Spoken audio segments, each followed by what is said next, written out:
In the middle of the river, a canoe floated. And with one wicked push, a stepmother tried to erase her stepdaughter's destiny. The girl's scream cut through the air, but no one heard except the woman who shoved her. The stepmother hissed, tightening her head tie, "My daughter will marry the prince, not you." But why such hatred? Why such fire in her eyes? Hello family, welcome to African Stories That Touch. Please subscribe, like this video and share it with your loved ones. And don't forget to turn on post notifications so you never miss any of our powerful stories. Now, sit back and listen carefully because this story will leave you speechless. Many years ago, in a village called Udi, where the morning mist clung to the earth like a lover unwilling to let go, a prince was born.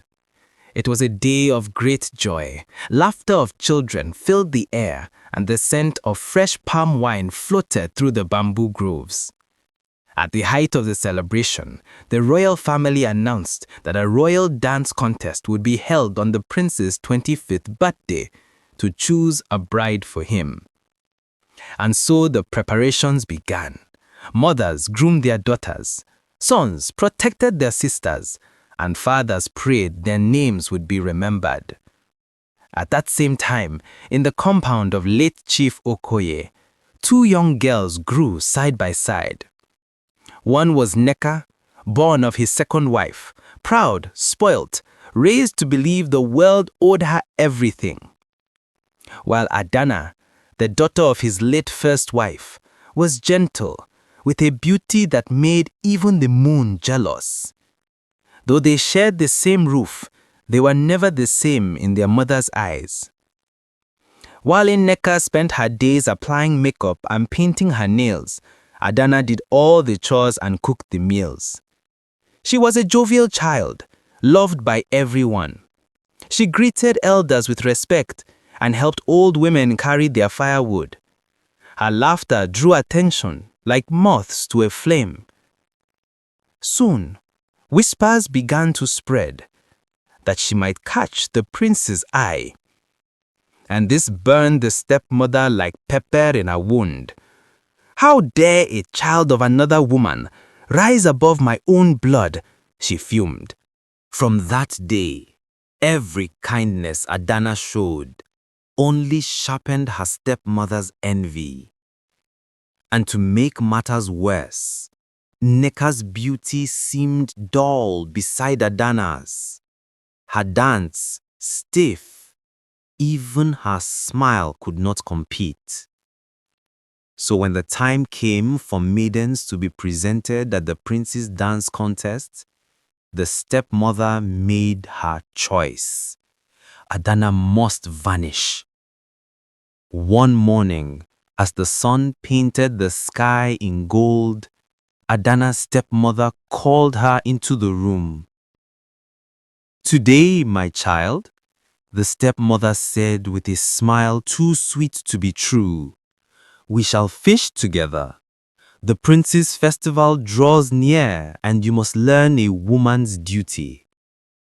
Adana's heart warmed. She longed for affection, for the smallest sign that her stepmother cared. "Yes, Mama," she said softly, on a mare that behind her envy twisted like a snake in the older woman's chest. Adana balanced the woven basket on her head, following her stepmother down the narrow footpath. They reached the canoe. The river lay wide and deep, whispering secrets only the spirits knew. Adana stepped in carefully, her wrapper brushing the wooden sides. The stepmother followed, her gold bangles jingling like mocking laughter. The canoe drifted into the middle of the river. The water was calm, too calm. Even the birds' cries sounded like warnings. "Lean closer, child," the stepmother said, her voice dripping with false tenderness. See how the fish glitter beneath the water. Bend and watch. Adana leaned, her eyes widening at the flashes of silver below. But before she could speak, strong hands shoved her from behind. "Ah, Mama!" she screamed, arms flailing, her body arcing backward as the sky spun above her. Then splash! The water swallowed her whole. The river rippled, then stilled. Only bubbles rose, then silence.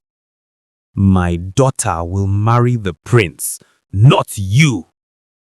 The stepmother straightened her head tie, turned the canoe back to shore, and never looked behind. Back at the compound, the stepmother sat polishing Neca's skin with shea butter, whispering lies into her ear. "Remember, child, the prince will choose you. He must. Your stepsister is gone. The river has swallowed her, and with her, every threat to your future." Neca smiled, but deep down, her confidence trembled. Because envy blinds the heart and makes the foolish believe they already sit upon a throne. On the day of the dance contest, the palace grounds shook with music. Drums thundered, flutes whistled, maidens twirled in colors brighter than rainbows. Each came forward, bowing, smiling, hoping for the prince's gaze. But the prince's eyes grew weary. Beauty without character was like yam without palm oil, filling yet tasteless. Meanwhile, back in the river, darkness pressed all around Adana. Cold water filled her ears. Her lungs burned. She thought the end had come. But then, a hand touched her cheek. Warm. Familiar. Adana's eyes fluttered open. She was no longer drowning. She lay on a glowing bed of lilies beneath the water. And yet, she could breathe, as if the river itself carried air. Above her, light shimmered like moonlight on glass. "Mama?" From the shadows, a figure stepped forth, radiant. Her wrapper shimmered with beads of light. Her face glowed with otherworldly beauty. It was her late mother, smiling through sorrow. "Yes, my child," she said softly. "Do not fear. I have watched your tears. I have seen the cruelty you suffer." Adana's lips trembled. Am I dead?" The spirit shook her head gently.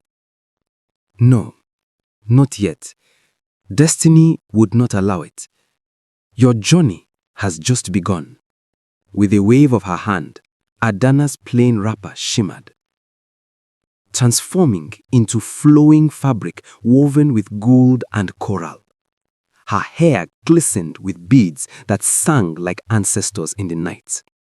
In that moment, the village maiden became a vision, regal, radiant, irresistible. "Mama, what is this?" The spirit raised a small bottle filled with glowing liquid. She tilted it gently into Adana's hands. "Drink, my child. This potion will carry you straight to the palace, where the prince seeks his true bride. You will shine brighter than all others." Adana lifted the bottle to her lips. She swallowed, exhaled sharply. Her body surged with power. Her eyes began to glow like starlight. But then, her mother's voice deepened. "Listen well, my daughter. When you reach the palace, the drums of the king will beat 6 times, At the sound of the sixth drum, all this will vanish. Your beauty, your gown, your crown, everything. Leave the palace before the last echo fades, or you will stand exposed. I will obey, Mama, Adana said. The spirit touched her daughter's forehead, a glowing finger, a burst of light, and the river faded away. In the next breath, Adana was standing in the palace courtyard, dazzling like the sun itself. Her gown shimmered like sunlight woven into cloth. Her skin glowed like polished bronze, her hair crowned with whispering beads. The drummers missed a beat. Even the wind seemed to pause. "Who is she?" he whispered, his heart pounding like the drums themselves. He rose without hesitation, pushing through the crowd, eyes locked on her. Adana lowered her gaze. But when he reached her, he stretched out his hand. "Dance with me." The drums roared back to life, the flute sang, and together they moved, their steps in perfect harmony, as though the gods themselves guided their feet. The courtyard buzzed with awe, every maiden turned green with envy. Then boom! The first drum sounded, a warning hidden in the rhythm. Adana's heart skipped, but she danced on. When the music slowed, the prince led her to the royal garden. The moon bathed them in silver light. Water trickled softly beside them. "I have never seen you in this village. Tell me your name. Tell me where you come from." Adana bit her lip and stayed silent. "Why do you hide yourself from me?" He reached for her hand. "You have bewitched me, maiden. Say something, anything." But her silence was all he received. "Who is she?" Neca hissed, shoving through the crowd. "The prince never looked at anyone like that." The stepmother's voice trembled. "There is something familiar about her, but I cannot see clearly." Boom! The drums sounded again. Second, third, fourth, the night slipped away. Then came the fifth drum. Adana's heart raced. "I must go," she whispered. "No, stay with me." In the struggle, a golden bangle slipped, fell softly on the grass. Adana's eyes widened in panic. "Forgive me." She pulled away, breath trembling, and fled into the night. "Wait!" the prince shouted, clutching the fallen bangle. His chest heaved, his heart burned. "Whoever you are," he said breathlessly, "I will find you, even if I must search the ends of the earth." And as the sixth drum sounded, Adana vanished into the night, her gown fading to plain cloth, her crown gone, but her destiny forever tied to the prince who now held her secret. The prince held on to the bangle and pressed it to his heart. His eyes burned with resolve. "With this," he said quietly, "I will find her. Even if I must search the ends of the earth, she is mine." And outside, in the shadows, the stepmother's scream tore through the night. "No! That girl must not return. If she leaves, my daughter's future is in ashes." But destiny cannot be denied, only delayed. The palace did not sleep that night. The prince stood in the courtyard, the golden bangle glimmering in his palm. "Bring me the maiden who wore this," he commanded. "Scour the villages, search the riversides. I will not rest until she is found." Messengers rode out like lightning, torches blazing into the dark, and word spread like wildfire. "The prince seeks the maiden from the dance. The one whom this bangle fits shall be queen. Back in late Chief Okoye's compound, the news struck like thunder. The stepmother dropped her calabash of water, whispering, trembling, "No, no, this can't be." But her daughter Neca seized the moment. "Mother, the bangle, it must belong to me. We will claim it before she dares to appear." The stepmother's eyes narrowed. She grabbed Neca's wrist. "Then we must act swiftly. If Adana breathes, she must not see the dawn." Meanwhile, Adana hid in the hut of an old woman by the riverside, shivering under a faded wrapper. The magic her mother gave her drained away, but in her heart, the fire of destiny still burned. The old woman wept softly. "Child, your stepmother's heart is sharper than a cutlass. If she learns you live, she will strike again." Adana reached into her bag and brought out the second pair of the bangle. "But the prince saw this. He will search until he finds me." The next morning, the royal guards arrived in the village, carrying the bangle on a royal stool. Every maiden was summoned to try it on. One by one, they stepped forward, ankles stretched, twisted, but the bangle refused them all. Then came Neca, dressed in silk, oiled from head to toe. She stepped forward. "Your search is over. I am the one the prince seeks."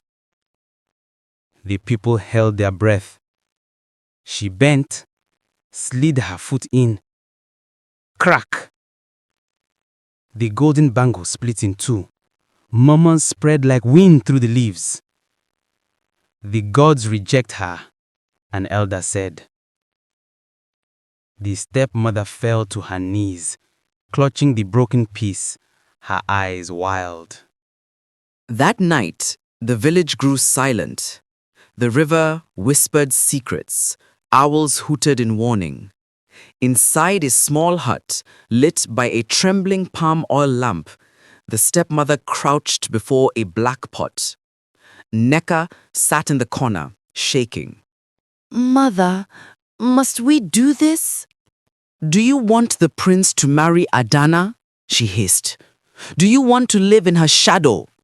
She threw red cloth into the pot, crushed kola nut, and chanted words forbidden by man. The pot hissed. Smoke coiled like a serpent. Faces seemed to form in the mist, whispering in tongues unseen. "This is the charm of disappearance," she muttered. "The next time she shows her face, the spirits will swallow her beauty and leave her a shadow." "But, mother, what if the gods are watching?" "Then let them watch," the stepmother snapped. "I will not let a dead woman's child rise above mine." Meanwhile, in the forest, Adana sat by a small fire. The calabash from her mother glowed faintly beside her. She felt the air tighten. Her heart began to race. Whisper, distant echo. Then she heard it, a drum, slow, distant. Her mother's voice followed like the wind. "Child, the wicked plot against thee, but fear not. Light cannot be hidden by darkness." The fire flared high, sparks dancing into the stars. Adana closed her eyes in prayer. Crackling sound, breathless. At that very moment, the charm in the pot shattered, smoke screamed, then vanished into thin air. Gasp, pain. Far away, the stepmother clutched her chest. "No, no! Who protects this girl?" Only the spirits knew. Destiny was already calling. The next day, as Adana fetched water from the stream, a royal procession appeared on the path. At its head, The prince himself. His eyes scanned the crowd, hungry with hope. When he saw her, he stopped. The maiden by the river, simple yet radiant, made his heart thunder. He dismounted, boots sinking into the soft earth. Step by step he drew closer. Villagers whispered, "Is she the one? She looks too simple, but look how his eyes cannot leave her." At last, he stood before her. "I have searched every corner of this kingdom," he said softly, "and yet my heart tells me it has been waiting here, by this river." "I am no one, my prince," Adana said, "just a maiden of the forest." The prince smiled. "Then, the forest has gifted me its greatest treasure." He pulled out the broken golden bangle. "Tell me, have you seen the maiden who owns this?" The world stilled. Adana's hands trembled. Her lips parted, ready to speak. "She lies!" The people turned. And there she was, the stepmother, her eyes burning like fire, her veil whipping in the wind. Neca followed, pale and silent. "She is no maiden of honor," the stepmother shrieked.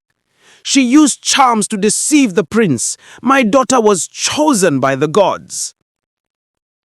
The prince's jaw tightened. He looked at Adana. "Is this true?" he asked softly. With her trembling breath, Adana closed her eyes. Her voice came out low but strong. "I live in the forest because you tried to kill me by pushing me into the river." The world froze. The villagers gasped. Even Neca covered her mouth, trembling. Adana stepped forward, tears glistening. "Yes, my prince, I am the maiden who danced with you, and I am the maiden who lost that bangle. I can show you proof if you want. My name is Adana, and I was betrayed by the woman who should have been my mother." "Lies! All lies!" the stepmother screamed. But then the river rippled, light shimmered, a glowing figure arose, the spirit of Adana's mother. "No lies," the spirit said. "She speaks the truth." The people fell to their knees. The prince stepped back in awe. The stepmother screamed as the light fell upon her. "Mama Neca," the spirit thundered, "your envy is darker than midnight. You schemed, you lied, and you tried to bury the child of another woman. But truth cannot drown. Evil cannot silence destiny." Adana whispered, "Mother."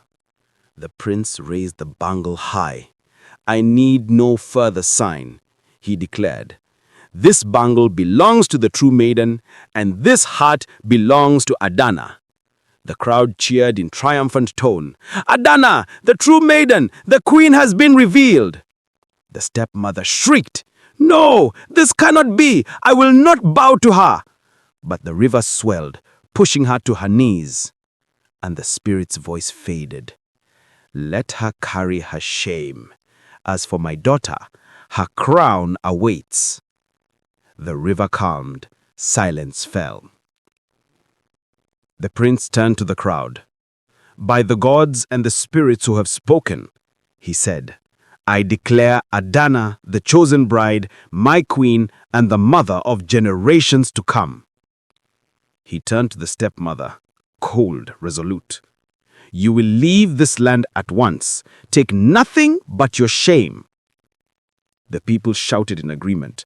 The stepmother screamed, but no one helped her. Even Neca turned away, tears in her eyes. The prince lifted Adana's hand high. The drums thundered once more in celebration. Adana's eyes glistened as she looked toward the river. In the ripples, her mother's smile beamed back. The majestic crown of destiny had found its rightful head. And so began the reign of a queen, born not from envy, but from truth, courage, and the love of a mother who who could not be silenced by death. And that, my people, is how Adana became a queen. A story of truth, courage, and destiny that refused to drown. Remember this: no matter how deep envy hides, light will always rise again. Just like Adana, your destiny may be delayed, but it can never be denied. If this story touched your heart, don't just walk away. Hit that subscribe button, like the video, and share it with someone who needs to know that truth always wins. Tell me, my family, what lesson did you learn from Adana's journey? Drop your thoughts in the comments below, because every story we share carries a lesson for the soul. Until next time, keep your heart pure, your spirit strong, and remember, destiny always finds its way home.